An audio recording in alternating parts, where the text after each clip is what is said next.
All right, welcome to the Jobu Houston podcast. Today's guest is Mr. Jackson Nami. Hello. Have you been on a podcast before? Like on the phone, in the car, like just recording off the phone. Oh, so was it a video podcast or No, it was just a hate speech podcast. What do you mean by hate speech? Well, before I was gay, I was really into being an edgelord, and now I'm an ally. So there's nothing I can say that's really gonna get me in any trouble. Which brings me to my first question: why are you gay? You know, why does anyone do anything? You know, what why do we wake up in the morning? Why do we go to work? What drives us? Probably the I like the style. I like makeup. So you're just I tried gay for the makeup style? 2 days ago, and now I'm doing makeup now.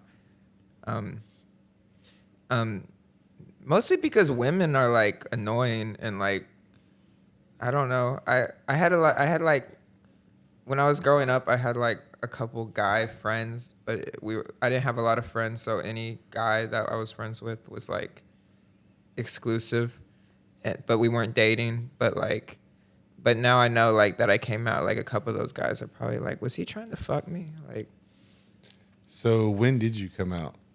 6 months ago. Did everyone else know but you? That's what I was mad at, because I was just talking to this girl that knew me like right before I came out, and she was like, yeah, I could tell.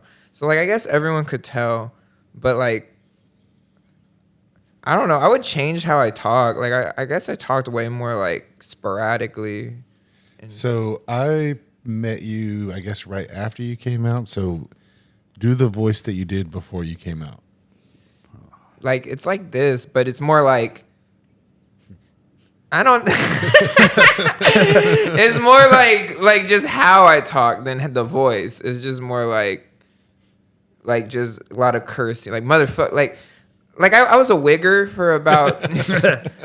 I was a wigger, and so like it was like a lot of motherfucker, like shit, like a lot of cursing. But now I'm effeminate, so I just talk like a queer. Yeah. I mean, on stage, I think that's more. I don't sound super gay on stage, do I? Yeah. Well, the first words usually out of your mouth are, "I'm gay." Like, hi. Like, when I talk to females, it's like, yeah. I have a lot more women friends now that I'm gay. Is that because you feel more comfortable with yourself? Yeah. Or I'm more comfortable, like I can connect on a spiritual level because I'm a girl on the inside. does that make you trans? No, it just, I mean, no, I can't go. I'm a dude in body, but in spirit, I'm a female. You're still like the, you know. The coochie? Yeah, the pussy, yes. The coochie's all right. Yeah. It's like that's more of like a biological thing for me, and it's like more of a mental connection with guys. But no, it is physical. But it's like Greco-Roman wrestling. It's like that's like the Greek statues with the. I was into wrestling growing up. Like WWE or? Yeah. I thought of like a joke about like just talking about like I was watching WWE and then like John Cena just started fucking Rey Mysterio in the ass, and then the Big Show came in and just came on all of them, and then the Undertaker started fucking all of them, and they just made, and then I'm like, wait a minute, this shit's fake. What the fuck? Why the fuck am I watching this? It's fake. Because people think wrestling's fake, but their lives are fake. So, have you noticed in like anything different in your life since you've gone extremely viral? No. I'm a fucking loser. My fucking life sucks. I went 2 million people know I suck dick. I mean, sometimes a guy with a leather jacket will caress my back at a bar. Hey, man, you're not supposed to talk about me. like like I don't know. I guess I'm a gay icon now. I don't know. I was out 6 months ago, and now I came out 6 months ago, and now 2 million people know I suck dick. So that's what like Archie Bunker. Like he like I loved his gay stereotypes because he'd be like, there's like this gay character in the show, and he's just like, oh, did he fly through the window to get here? Like what gay people fly? Like I didn't get it. Like he. But no, I want. So there's like coming out of the closet, and then there's like screaming it from the mountains, and that's kind of what you did because you did it in front of 1 million people on one YouTube, and now the clips have gone viral. I think last time I counted, you're like a total between the clips, just the ones that I was aware of in the show, like 12 million views or something like that. Yeah, so maybe I can get a guest spot somewhere. What do you think? What do you think? Maybe you should start researching like if there's any like LGBTQ comedy festivals or comedy clubs. Well, Ariel Isaac Norman, I love you, and I kin her, and I hope one day to open for her because I'm an ally and I can do it. And I think I would be a good opener. She's the best So LGBTQ comic. Are you an ally if you're in the army? Wouldn't like if I was supporting, I'd be an ally. But like since you're gay, you're not an ally. You're just gay. I don't know your fucking riddles, man. But I know Mike. Yeah, like you an ally, Mike. But I can tell, like, you're fighting. What am I fighting? You know, a lot of guys, you're cool, but a lot of guys, they think it's gay to be gay or, like, have gay friends.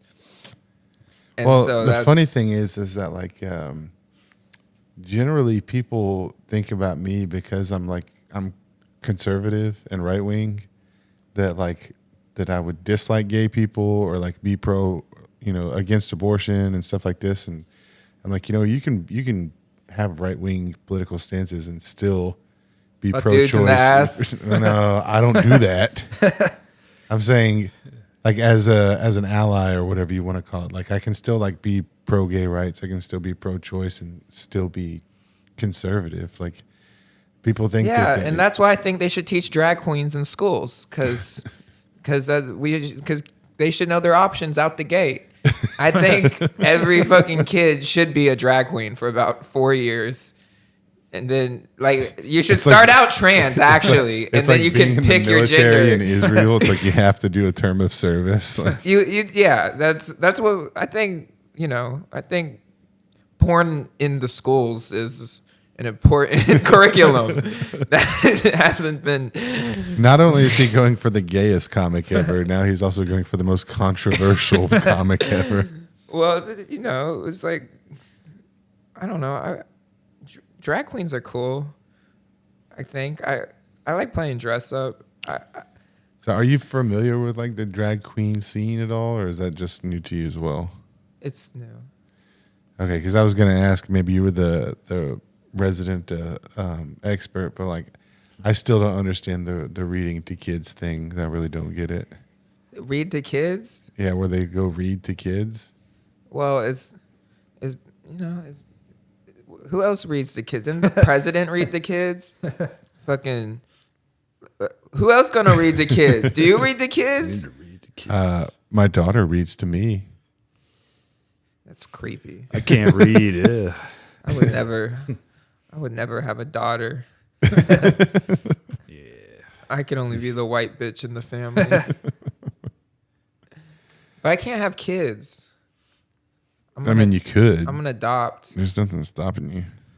I'm gonna adopt. What do you mean? You can't physically have the child, but you have the capability of impregnating a woman. They should, get a surrogate for my boyfriend's ass. I think that would be. I think once dudes start having kids, it's over because that's all women got on us. So you're an ally for everything but women, apparently. No, I have my girlfriends. It's just like there's like a competitiveness. Like when I see a white girl doing comedy, I'm just like, that should be me. I'm like, I'm the better white girl. Like, I'm the only sassy bitch allowed here. This is why no one like this. I think I'm just a big undertaking because it's just like, I'm not dangerous. I get this is I probably am like this is probably why people are homophobic and probably don't like Because of people like you.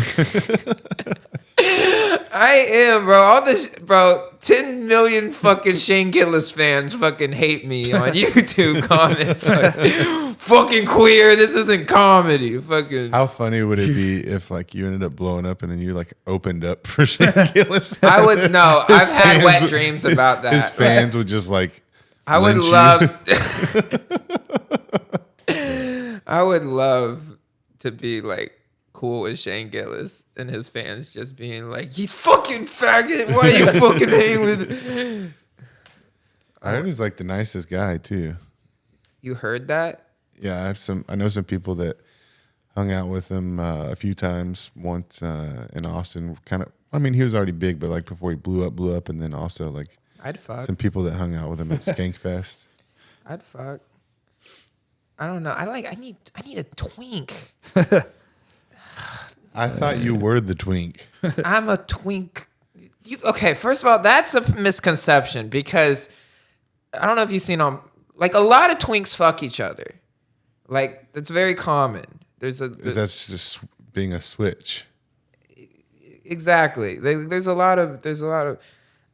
I was thinking like I don't like men, like grown men, but I don't like I want a boy, like someone like like Don't blame me. He means a young man. He doesn't mean an actual boy. He doesn't want a scary looking guy like me. It's it's not that He's not trying to read to your kids, people. He's not trying to read to your No. kids. It's not that all gay people are pedophiles. It's that most pedophiles are gay.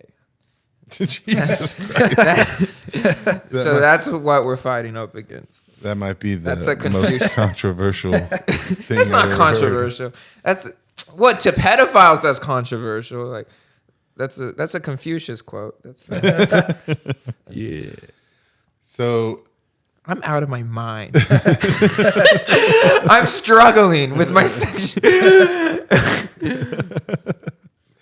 he's new, guys. He's Yeah, I'm still he's a getting new my gay footing. Hey, you're young, man. You gotta. Fucking, I don't even recognize who I was 6 months ago. I mean, I think when exactly did you come out? What month? Well, it was when I was friends with he who should not be named, and The guy that you named in front of millions of people. shut up Who was it again? again. Like it, yeah, about 3-4 months into that, so around maybe September. So we met you Halloween. That was the first time we went to Axel Rats. Yeah. You'd been out So roughly a month shit or was so. picking up in October. Yeah. Yeah, because All right, summer was like the hot summer where it was like It was so ridiculously hot, dude. we were just friends in the hot summer, but the shit was getting hot. You could push him away. Come on, buddy. Stop it. He does this every podcast. I'm a furry too. I can't handle this. Come here. Hey, get down. But like I was saying, it was a hot summer, and then as the cold season came, that shit was like a telenova. And then I lived a romantic novel, and It was a storybook romance. and like what I'll tell you how I knew it was like I was at work, and I was thinking about him, and I started getting a boner, and that was a good indication. Is that what you refer to as your first gay boner? Yes, it was my first gay boner. I still remember it. It's a hell of a thing. Like it's a crazy thing. So what's different about a regular boner and a gay boner? it's like a butterflies in your stomach. It's like you just want to break out in song. It's like a whole feeling sensation of. It's like my full repressed body boner. my my repressed femininity was like flying out of my dick, and it was it's So you've been doing comedy for 6 years, correct? yeah. It feels like Kill Tony again. So do you feel like there was kind of a rebirth or a transformation of your comedy after you came out? Because so after Soup Kitchen ended, there was a few comics that I had met recently that had been around for a few years, and they hadn't seen you in a while, and they were all saying like how much funnier you were and this and that, and I was like, well, to my understanding, he came out and his comedy improved, but I didn't see your comedy before, so. Yeah, I was struggling. I didn't give a fuck. I just did a lot of. I think it was funny, but I was just going crazy. Like I was going crazy. Like I remember like the summer before the gay summer, like I like cut my hair with scissors. Like I just like terribly like just cut it off like all. Like I was going manic. I was going like Britney Spears level manic. Like because like that was. And so like that would come through on my comedy. I was just all over the place. I'll tell you, when I came out, I stopped doing anything that I was doing. Like I reset my whole comedy. Like it just was straight gay jokes, and it's still just gay jokes. But yeah, I hit a hard reset.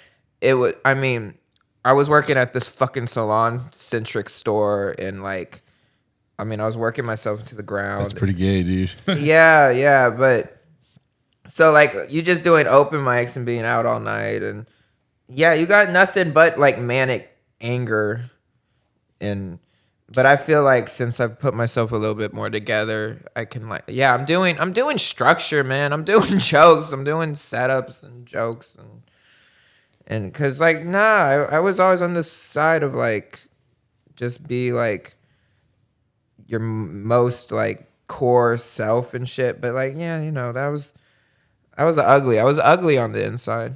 If you must know, I was angry, and I was ugly, and I was fucking. Did the dog just cry when you called yourself ugly? Yeah, like I self-hatred, all that shit. People can tell when you're like not true to yourself. Like look, it sounds so natural to me now to be like this, and it's just like if I was like fighting that, I'm sure people were just put off by it. I've had good sets. It's just I heard that you used to be really mean. Yeah, super defensive, super. I had this weird thing where like I wanted to come across as like the funniest, like in person and conversation, and I just don't feel that need anymore. Like I had to like slam anybody that like. This is like a maturity thing, but Do you feel like maybe you were like projecting or overcompensating for something? For insecurity, because look, when you don't look, bro. About a year ago to this day, because Facebook just reminded me, a year ago, I was like in the pit of like the closet, the pit of. I just wasn't doing anything with my life, and like Trey Tutson, and he'll attest to this, like said, like in the green room, like at just an open mic, he's just like, man, you on a treadmill of mediocrity, like you going nowhere, like and that's the truth, like that's where I was mental, like so like that makes you angry, but I couldn't understand, because I was like, I try really hard, but I wasn't trying to improve myself. As tacky as that sounds, myself was shit as a person in my life. and so it would come through in my comedy. And yeah, you know. Do you feel like you're motivated more by like spite or competition when it comes to things, or at least you used to be? No, not anymore. Dude, I was a loser. Like, like you would like, bro, like I was trying, but I was just a loser. Like, Because I often find myself like more motivated, like when somebody tells me that I can't do something or that I'm not like good at it or whatever. Like literally the whole reason that I went to Kill Tony the day that I did was because more experienced comic, I'm not gonna say their name, but basically like completely dissed me and like tried to invalidate everything that I was doing because I'd only been doing it a few months, and so that's why I was like, you know what, we're going. And then it was Zach and David, and then like right before we left, I hit you up. And so, correct me if I'm wrong, but when I reached out to you to come with us to Kill Tony, did you quit your job right then? I quit. I had like kind of quit, but I could have still gone back, and that was the day where it was like, if I don't go in, I'm like fired. So like, I basically got fired like that day. Yeah. Like, but I'll tell you, when I was like more insecure and like when I was, and he was right, when I was on the treadmill of mediocrity, I did a lot more like negative thinking about other people, like comparing me to other people. And it's been like, when you're more okay with yourself, it's like lately it's not been about that at all. Like I'm not really worried about others. Like instead of competing with others, do you feel like you're just competing against yourself at this point? Yeah, exactly. Cause I was just like, I'm fucking good. Like this is fucking bullshit. It should be on this and that. And you know, I wouldn't have booked me back then now. Like I would book me now because it's like I do gay but like aggressive humor. Oh, trust me, we all know that you were aggressively gay. I like to refer to it as violently gay. Yeah, like that's I feel like that's not a niche that's been covered too much. Like, oh yeah, because no gays exist in comedy, right? They do, but a lot of them are like I don't know. There's not a whole lot of gay people in comedy, but like I think it's because I've been doing comedy before I came out that like even if the material is gay, the style is not effeminate completely. No matter what you say, it's not like I'm like just being nice, and I like mean comedy, like I do. We could tell. I like mean comedy. If anything, I'm trying to figure out how to get that to get meaner. Yeah, because I'm so it's like trying to bridge the worlds, man. You've always been nice to me. Yeah. Always treated me like this sweetly retarded weird uncle or something. I appreciate it. Dude, the first time that I saw you, you were being a dick. Like somebody said something, you're like, shut up, you're not funny. You're not a real comic. You're not funny. I think it was Christian. Christian needs to be told that every once in a while. I don't know. Do you want to talk about Christian? Let's talk about Christian. No, you know, he's. Sometimes he just call me like that's why I know I'm getting older because like when I talk, I don't talk as much anymore except like on this and that. But like I used to just want to always prove my point and shit, and like sometimes someone will like call me to talk and I'm just like, oh, there's no point. Like they just want to talk. And like that, I guess that used to be me. Like some people just want to talk. And no. Like they don't really have anything to say, but they just want to talk. It's like a recreational talk. I don't know if there's this Rick Ross was like on a podcast and they were like, is the moon real or some shit? And he just like got up and left because he's like, this ain't. I talk business. Like this, I don't do this. I don't just fuck around. Like, and so I don't know. Comedy's serious business. It's serious. I always say that. Like that's my little catchphrase in the background now. Is like, ain't nothing funny about comedy. Ain't nothing. Yeah, he told me. If you see me before a set, I'm like so not funny because I'm like so fucking. Yeah. Does it seem to you like we're kind of in a transitional period in the Houston comedy scene? Because it seems like there's a lot of guys like and girls kind of coming up and getting more spots, and there's only so much stage time, so maybe some other people might get less. I don't know how to explain it. I'm in a transitional period with my pubic parts, but dude, I'm so superstitious. Like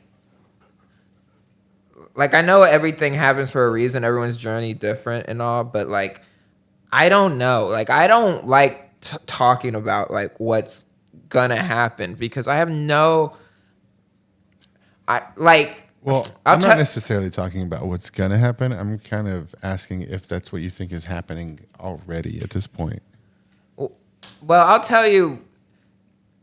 Like when you go from like, it's been such a crazy couple months. When you go from like doing open mics, like almost just open mics, and you just in the back rooms, and then like 2 weeks later, you're like sitting next to Tony Hinchcliffe, like that level of like brain fuckery is crazy. Like I was crazy for like 2 weeks after that. And so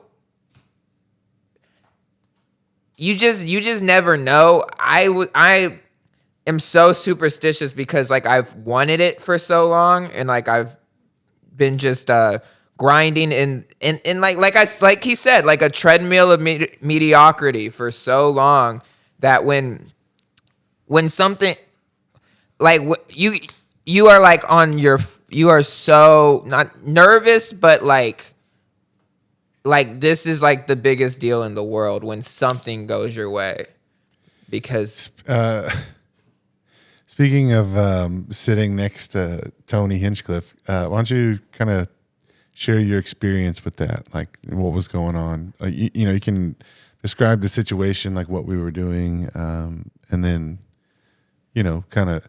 He wanted to fuck, I think. I don't know.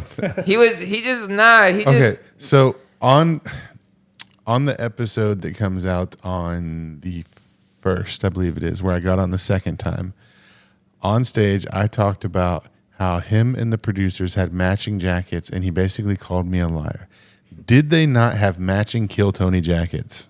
Was there like a lot of... I only remember he was the only guy that walked in. So he walked in, and there was 2 producers or producers' assistants, and then there was the Colt guy, but he was like on the stage messing around with some lights. But like it was like the blonde girl that does the signups, and they had those Kill Tony and it said family and friends. Yeah, I mean, I was just looking at. you were too focused King on Twink him. over there. I just had my eyes. Yeah, and he just looked at me and he said some shit like, "Does your dad fucking call you blah blah blah blah?" And I was like, "No, just mostly faggot." And he was like, "Huh."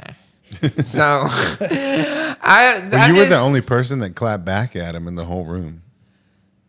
Yeah. I mean, I've watched the Kill Tony shit. I had a couple clapbacks, but it's just like no one. You're just sandbagged. Well, I'm talking about that secret show when he came in and he just started roasting the fuck out of everybody. He looked at me and he goes, "Oh, Jared Nathan's never looked better." And then like he just roasted everybody. And he said something, and you were the only person that clapped back at him. Yeah, I mean, dude, that shit's crazy. Like I guess you try not to mark out when someone of big stature comes in. You try to be like but like I was marking out. Well, does it seem like, because there was a lot of bigger comics in that room, does it seem like he's just like was on a different level of like his energy was just like way crazy. Yeah, there was a different level of gravitas. It just. Damn, I sound like such a pussy, Mark. Like I do. I sound like such a like.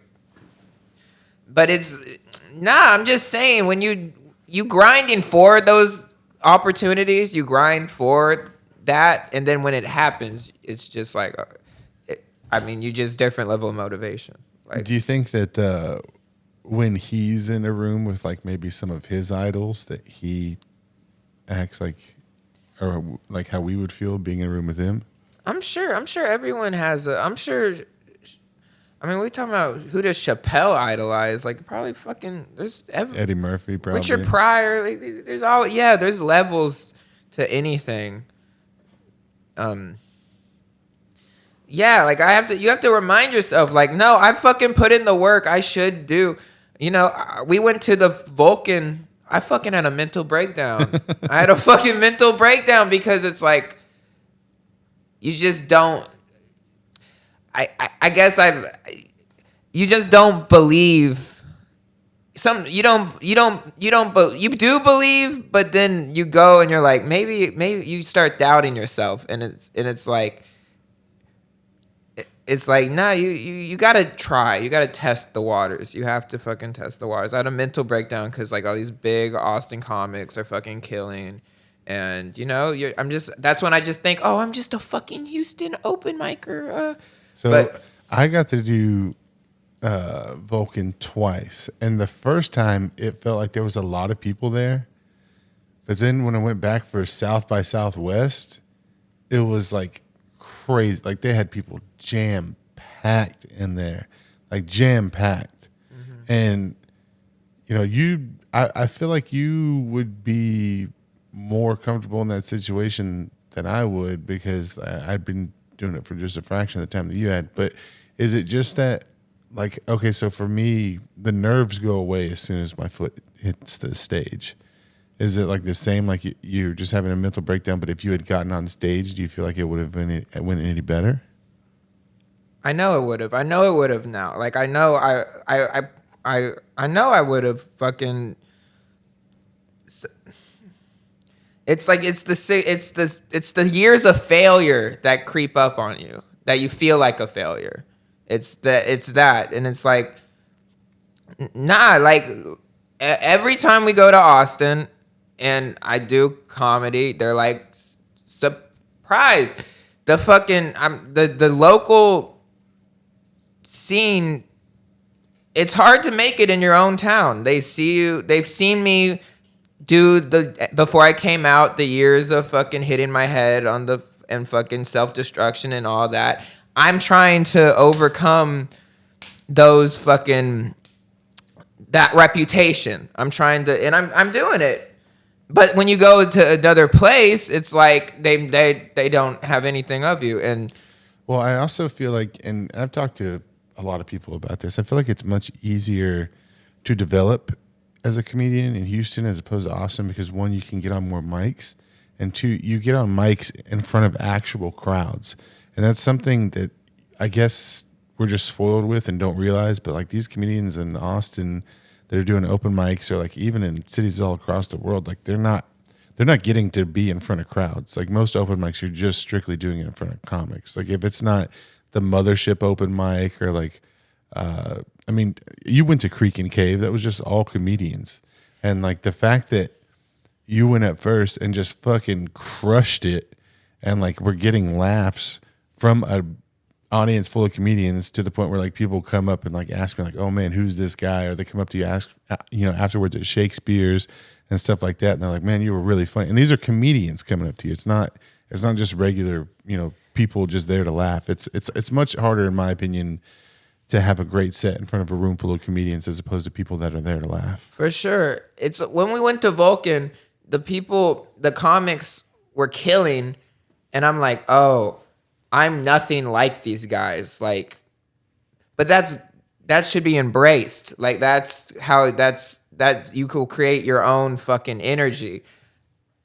But that's what I couldn't see, is like, oh, I don't do jokes like this. I don't sound like this. but if no one gonna believe in you unless you believe in yourself, and Yeah, I yeah, feel like an audience can tell if a comedian's being insecure, and like exactly what you said. Like if you don't believe in you, they're not going to believe in you. Like if you don't think you're funny, they're not going to laugh. and I should have just you just give them what you got. It's I think I am deeply insecure, which is something that's like it's bullshit. It's fucking bullshit. You know. You don't feel like everybody's just deeply insecure. Yeah. Yeah, definitely. Definitely. You're not special. You're not the only one that's insecure. It's fucking as soon as your mind comes back, you're like, what the fuck am I even? Have you ever heard the story about the Rick the Dick 4-minute Shakespeare open mic? I heard he killed. Why don't you tell that story if you can remember it? I wish I could remember. We waited, and it took forever. It was late that night, and it was we drank a lot, and Yeah, this was when I was actually drinking too. it was weird about it. And we were like, we're just old. Can there's any way we can just get up here? We're like, we're tired. Like, and I blacked out a little bit. I talked about pussy juice for like 4 or 5 minutes. And then I was like, yeah, that went bad. And I went away, and some asshole got on stage after me. And I just went to get another drink, so I didn't see anything after that. But apparently they were like, he tried to make fun of me, and everybody's like, boo, get off the stage. He sucked. And then I came back like, man, that sucked real bad. And he's like, you did. It was great. No, so from a different perspective. So like we had been in Austin for 3 days, and we had been drinking for 3 days. Like we were partying. Like I was working a turnaround, so I was working like 7-12. So we went there specifically to blow off some steam.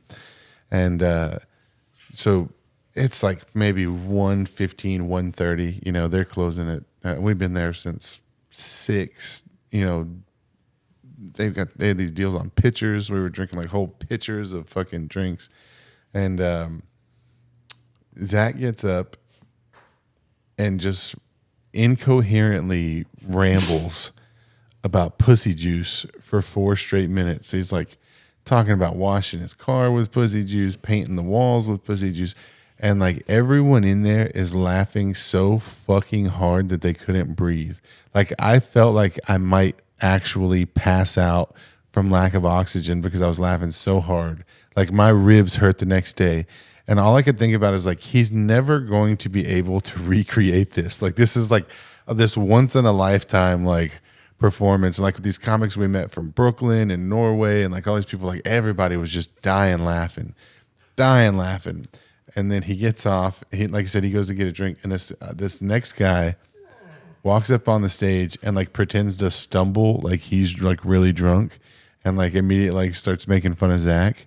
And I was like, just tell your fucking jokes. And he was like, oh, your hair looks like a diaper. And I was like, I'll beat the shit out of you. And he kind of like looked and like kind of realized that like I would beat the shit out of him. And he was like started to tell his jokes, but at this point the whole crowd had turned on him. So there's like this group of comedians from New York, and they're just like, boo, you suck. And it just like ruined this guy's night. He may have quit comedy after this. But yeah, like I would give anything to have a video of that performance, because Zach had the room just destroyed. He destroyed the room. Like you've seen him do that a few times at like 1:30 on when it's nothing but comics left in the room at Secret Group, and he gets up and does his bits, and everybody's just fucking dying. Like it was one of those, but in a room with about 40 comics, and it was once in a lifetime. Yeah, sometimes the stars align for like a lightning in a bottle set, and like rarely you do get that shit recorded. Usually, it's I had like a drunk set at Secret Group that people still tell me about, where I just lost my mind. Sometimes you have lose your mind sets. Well, I was talking to you about it last night. So I don't riff. You know what I mean? Like I don't riff. Yeah. Well, so I'm working on a new joke, and we went to Bad Astronaut, and like basically I had the premise of it, and then so like the punchline is kind of just this 45 second riff about like a math equation, and at Bad Astronaut, like it crushed. Like it was just amazing. And then like I realized like fuck, like how do I recreate that? You know what I mean? Like am I gonna have to just like completely do a new riff every time? Like I don't really like that's not really something I'm familiar with at this point. Yeah, I'll tell you, like, I think that's been a big change. Is like I was doing like mostly riffing, because Now you feel like you have much more structure to your sets. I've gone so like I'm just crazy about it now. Like I just fucking. I mean, I'm writing so fucking much, and I'm like, yeah, that's partly why it's like trying to remember everything. When you're riffing, you don't really have to remember. But yeah, it's like I want to be as fucking good as fucking possible, because I figured like when you riff, it's like you're working on your funny, and it's like I think I've like reached that. Like I don't. That's always there. Like you've seen, I'll still like at like an Axelrad or whatever, just fucking yell at the crowd for being homophobic, and like that's riffing. But I think this will be the first Sunday where either me or Zach wasn't at Axelrad since Halloween. Like neither of us. Like I've been out of town and like missed it, but he went up there when I wasn't. He's been gone, and I've done it. I think this is the first time where neither of us will be on it since October. yeah, no, I've even got the reputation like, oh, he's only good in that room. I'm like, That is your room. It's I've a heard good multiple people crowd, call that like, your room. You're better than that. I get that from people too. I've only seen them in certain places. Like I gotta deliver mail to people. It's fucking horrible. I'm tired. I know. It's fucking. You guys. You're just like, how the fuck do I even respond? Oh, you're great in all rooms. Usually, I always see you. I will say that it's specifically, I don't know if it's just because I've spent more time with you and like us going to the same mics, so I'm just noticing it more. But it seems like over the past, I'd say 5 to 6 weeks, like your 5 minute set has gotten like so much tighter, and like your punches are just like the cadence, everything. Like it's like it's really coming together.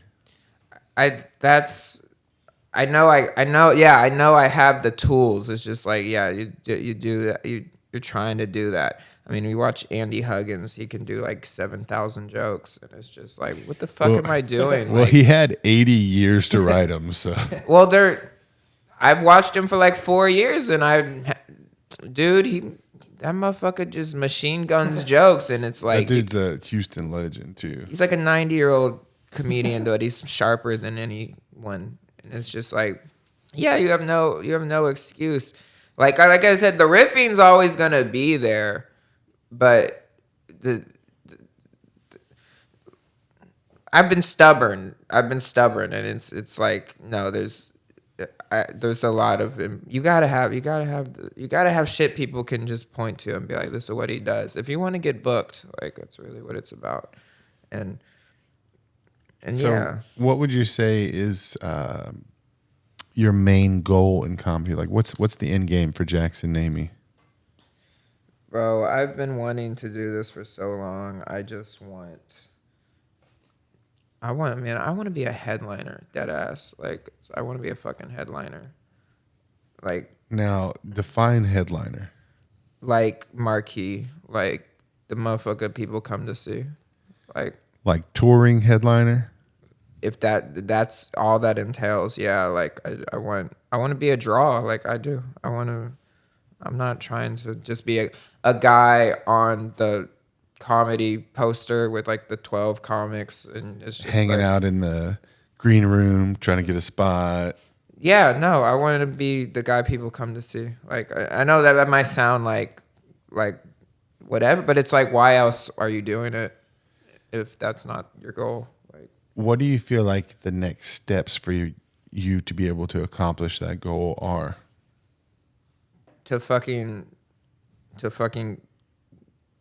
to kill every fucking chance I get, but to fucking do bigger rooms and like prove to myself that I belong, because that's really, I feel like the only thing that beats me is B. I'm about to get on Prozac. You know, we're gonna get some dopamine back. We're gonna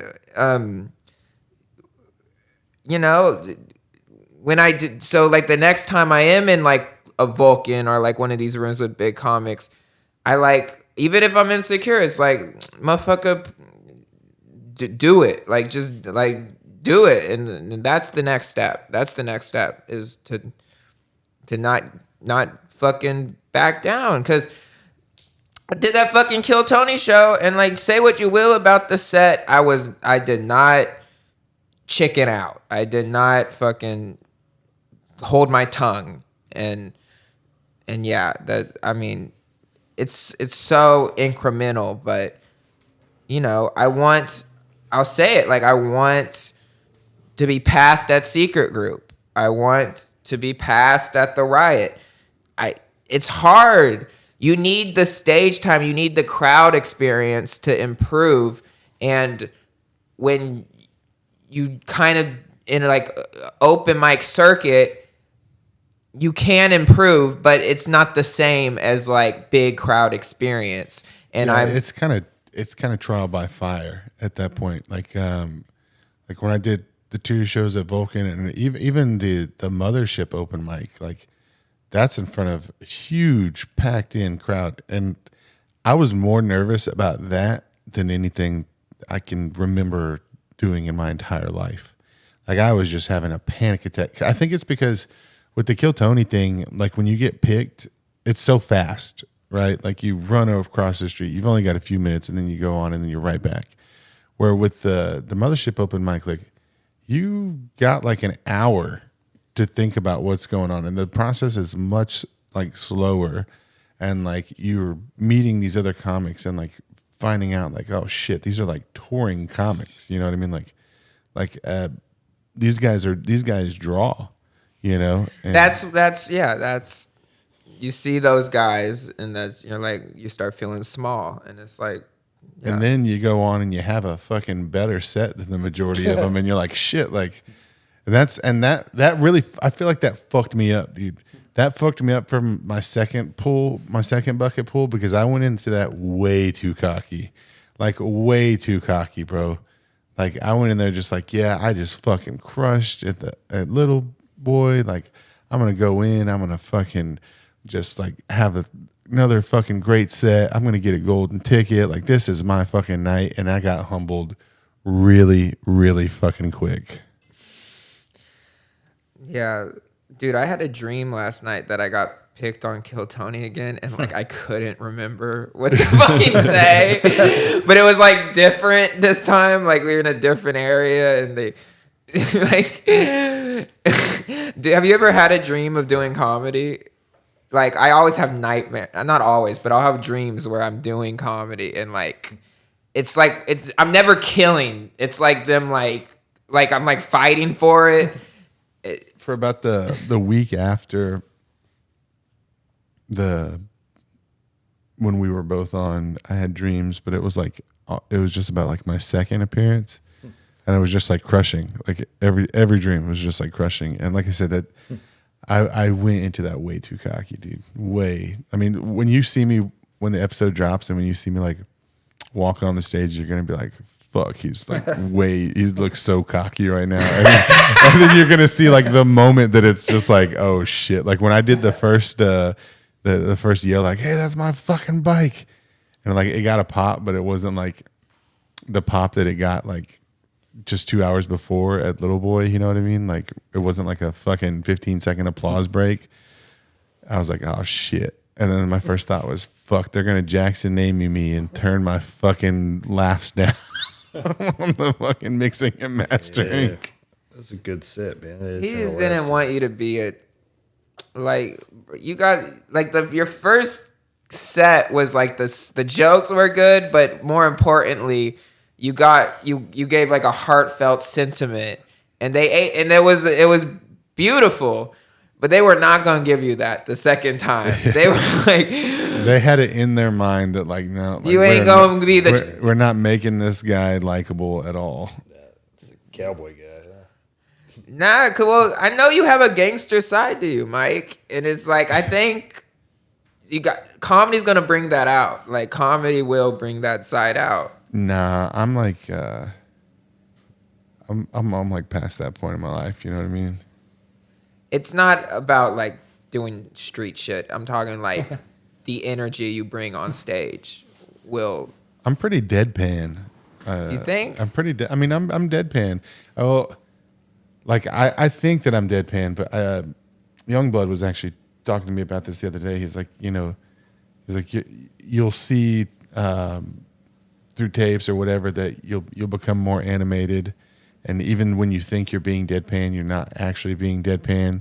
Like the Vulcan sets, like it's such a big stage, and like I move around, like left, right, center, set up, punch, and I move around a lot more, and like even at Little Boy, like as soon as I get that first like applause break, like I'm moving around, I'm holding the mic, this and and so like I'm trying to That's figure out my style. You know what I mean? New comics always hold the mic like this, like with the two hands, like always. Like I see it all the time. Well, And then I started off holding it with one hand, or usually this hand, and I have my other hand in my pocket. And then I saw Will doing like this. It's with not wrong, with it's both just- hands. And then that's when I was like, oh, if I hold it with both hands, I'll look more professional. And now I watch the videos of it, and I'm like, I look not professional or comfortable at all. I don't. I use the other hand for expression. Yeah, that's. Or you could just be like Rick. the Yeah, Dick. have a drink in the other hand. I was gonna say, man. Fucking- With the expression, and then shake your drink everywhere like a crazy person. Yeah. I get so frustrated at Zach whenever he asks me for advice because I've been giving him the same advice for 4 months and he just never does it. I'm like, he's like, what if I did this? I'm like, what if you put the fucking microphone up to your face, enunciated and spoke clearly and just kept working on the same bits and getting them down? He's like, nah. I'm just gonna say something weird. That's You've had some really good sets lately, though. I'll give you that. those guys the other night at I guess they were heckling. I didn't know it. That auction went off and called him a faggot.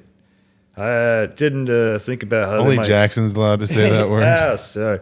Yeah, you know. It depends. I can tell. I can tell who can't say it. They wanted me to. The guy told me to come. That I think I did, and I was like, these guys could kick my ass. I didn't think about it until afterwards, but They're not going to do anything. It's No. a comedy show. they all Even if they try, they're just going to get like beat up by 40 people. they all added me on Instagram. They're pretty cool though. You don't get added on Instagram. You get followed. Yeah, followed. I don't know. I'm old, man. Nice guys. No, I can tell if you can say faggot. I can tell if you hate faggots. That's Yeah, those guys are. They're. I don't know. They're just drunk. Yeah, that's my problem with the Shane Gillis fans is that they try to be like Shane Gillis and they just lack the likability or the like with Shane Gillis. It's not malicious. There's a charm to it, and so Well, he's just got like big jock energy. You know what I mean? It's and like, so like frat that- guys, jock guys, they rally around that. But that, I mean, that's that's one of the things that got me into him at first because I was like, holy shit! Like he was on the football team in high school and played a year of college football. That's like my life story. We're the same age, and I'm just like, and for him to just be able to bring back like, dude, that's fucking gay. Like Yeah. that was everything we said in high school was like, man, that's fucking gay, and it never meant gay. You know what I mean? Like, I can't think of one time where I was like, that's fucking gay, and it was actually a derogatory term about being gay. Now, the F word, Nah, you're like, nah, I don't buy it because it's like, nah, we just said it to the people that were acting gay. Who acts gay? Gays. Fucking. No, we didn't say it to. We never said it to anybody acting gay. We said it to like our friends, like just our. Yeah, because you weren't friends with gay people. No, we had a gay guy. It was a good friend of ours. He was on our football team, and his name was Brandon, and he was like he was out and he was super gay, and like we took showers with the guy in football, like and it was never a problem because we all grew up with him since like kindergarten. You know what I mean? Like it was never an issue. Like I can't remember anybody ever like picking on him about it. Maybe until senior year when he started like wearing leather a lot. Like we just gave him shit about the leather, but other than that, like you know, he was our friend. Like you know what I mean? Like we would be lifting weights and he'd be like the guy squatting you or spotting you when you're doing squats. So like I don't know if you're familiar with like what the person spotting you has to do, but they like stand behind you, put their arms like under your arms on your chest, and they go down with you. You know, like and it was never an issue. But Brandon was enjoying that. but like if you know, if my friend Tim or Duke were just like oh man, like I'm worried I'm gonna fail this test or something, I'm like it's fucking gay. Like you're gay. I'm sure I did that too. Such a hypocrite. We always do that. I've watched like a stand-up clip that I did like last year, and it's like I like did this big rant about the church that I was going to when I was a kid, and they like dividing over gay people. Like I was just so passionate about gay stuff, but I still hadn't except like it was all there. The signs were there. Like I was talking. Everybody knew but you. Motherfuckers, no one. Nobody help me. Nobody. Zach, when your appendix exploded, weren't like Jeff and Joe calling you gay? They were calling me gay. Yeah. And I was like, I'm not gay. He's like fucking laying on the floor dying, like his appendix exploded. Get And up, they're like, you're gay. You're I was gay. like in the restroom all night just throwing up bile, and they're like, Fag, once you get out of the restroom. I was like, what? I went to like a cross-examination like psych ward, and they like couldn't tell me I was gay. Like that's just annoying. What if they were just like? What if they were just like being really PC? They're like, you know what? It's not our place to tell him. He has to figure it out on his own. If they told me, I would have been. I don't know. I don't even know. Dude, it's such a brain fuck. I don't even remember what I was thinking 6 months ago. My life was flipped on its ass, and it's like a big straight cloud just left my mind. It's like. There's like a lot of friends I grew up with, and they used to always call me gay all the time. Then they ended up being gay later on. I was like, yeah, that's how it works. Yeah. All I know is I'm here now. Like, I don't know how it happened. Like, they told me I was autistic, and it's like, I think I was just gay. I don't think I was autistic. Like, hey, the two aren't mutually exclusive, all right? You can be gay and autistic. I know a few. But I don't know if I'm autistic. No, I don't think you're autistic. I don't think you're autistic. When I went to this cross-examination psych ward, I beat the autism allegations. Like, they came to the conclusion, no, you're not autistic. But you're just severely depressed. Yeah, I'm Prozac, but autism is just a euphemism for annoying, really. like he's really autistic. He's really annoying. Like it's the same. Well, isn't it kind of like sexuality and it's a spectrum?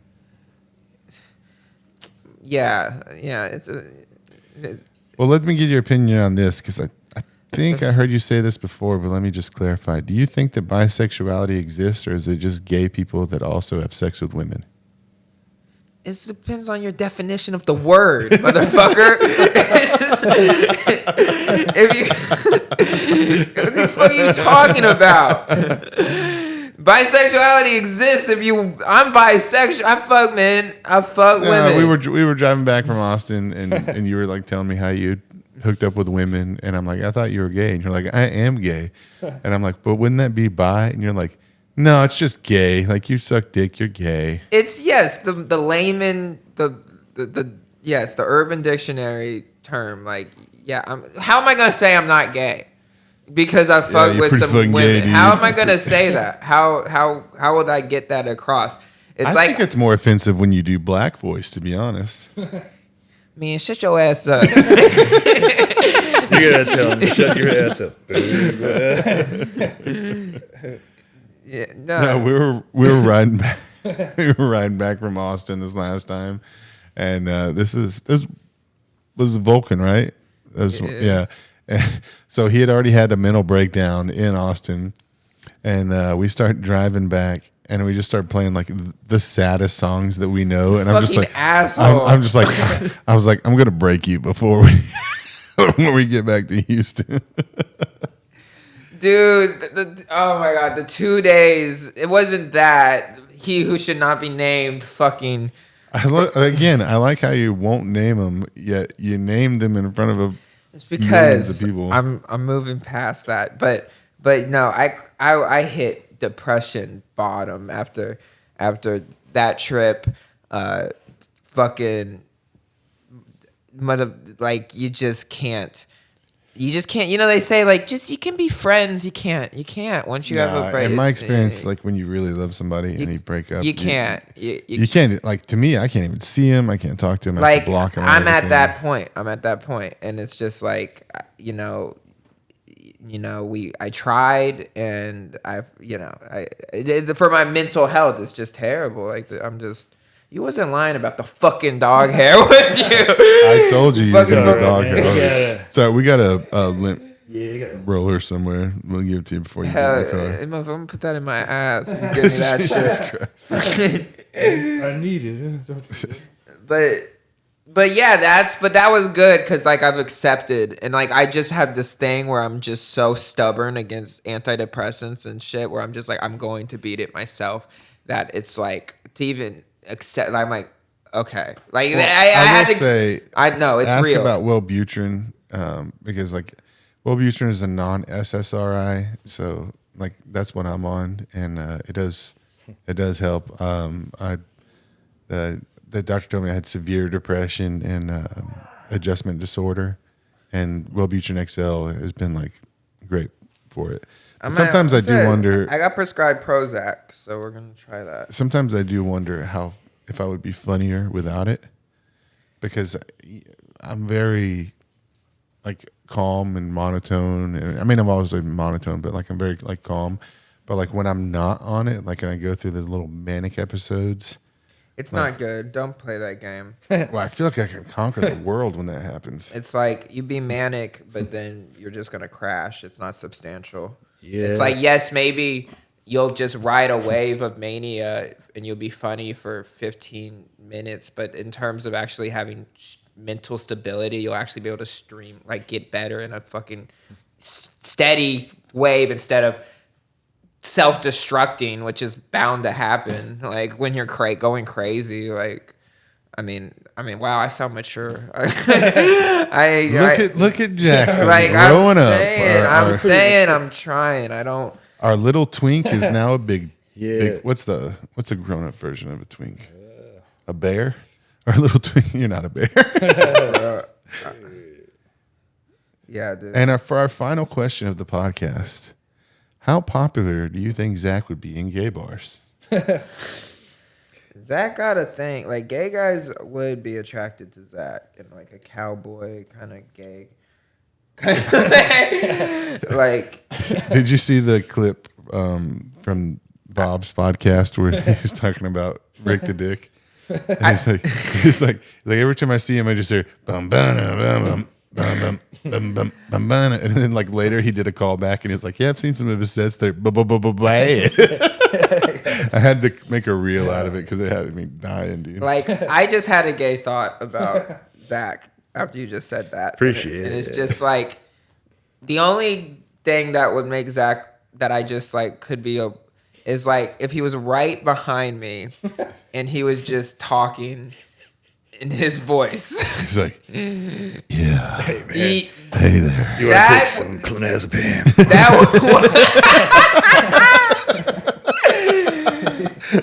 That wouldn't be too bad. That wouldn't be.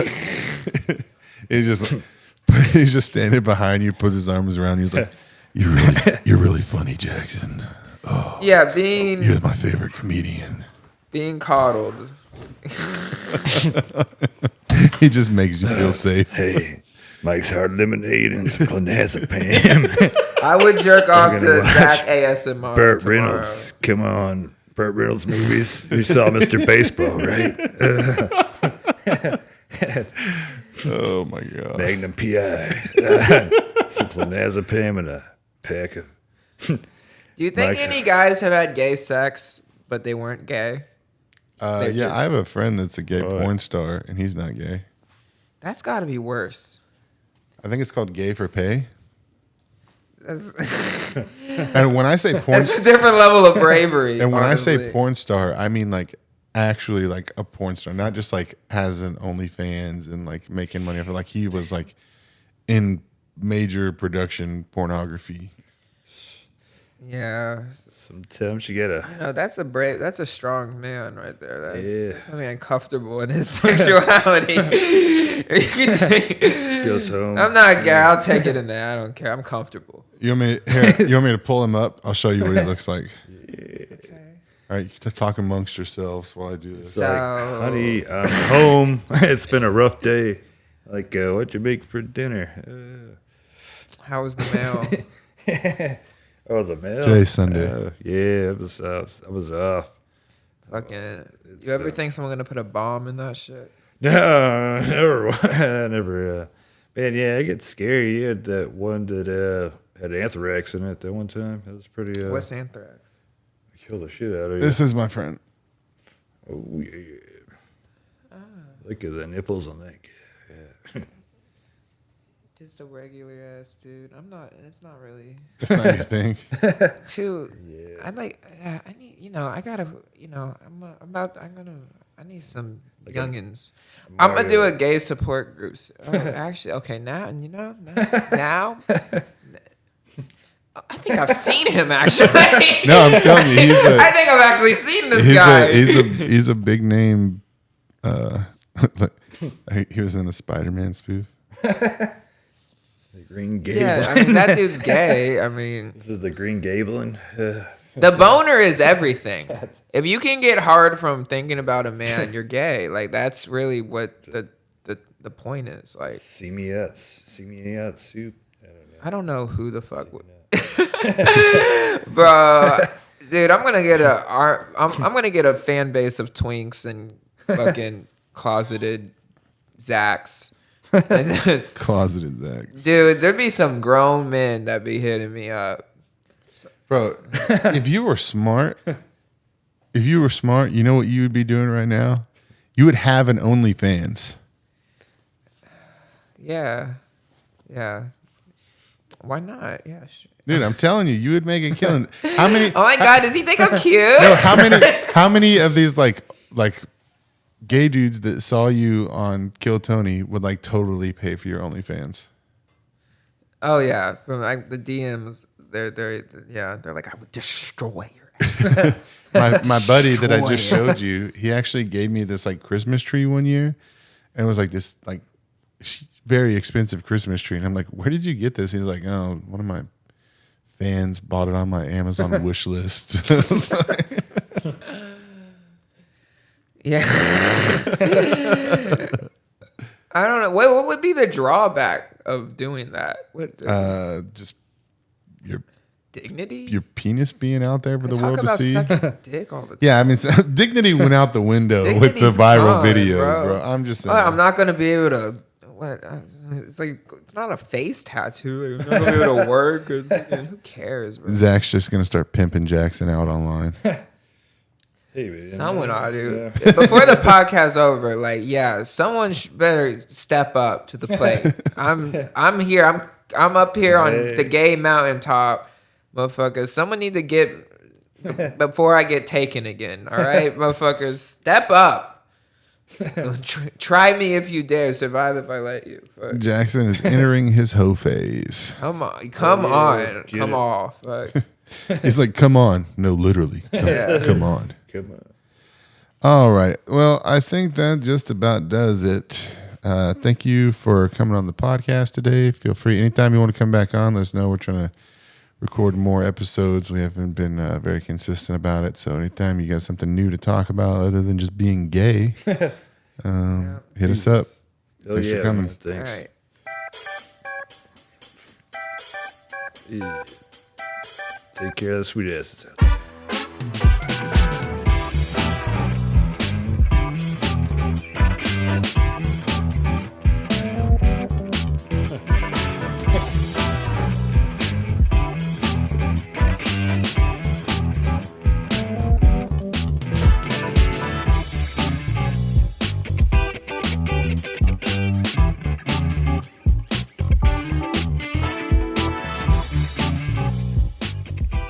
All right. If you made it to this part of the video, be sure to like, comment, and subscribe. Bye. Bye.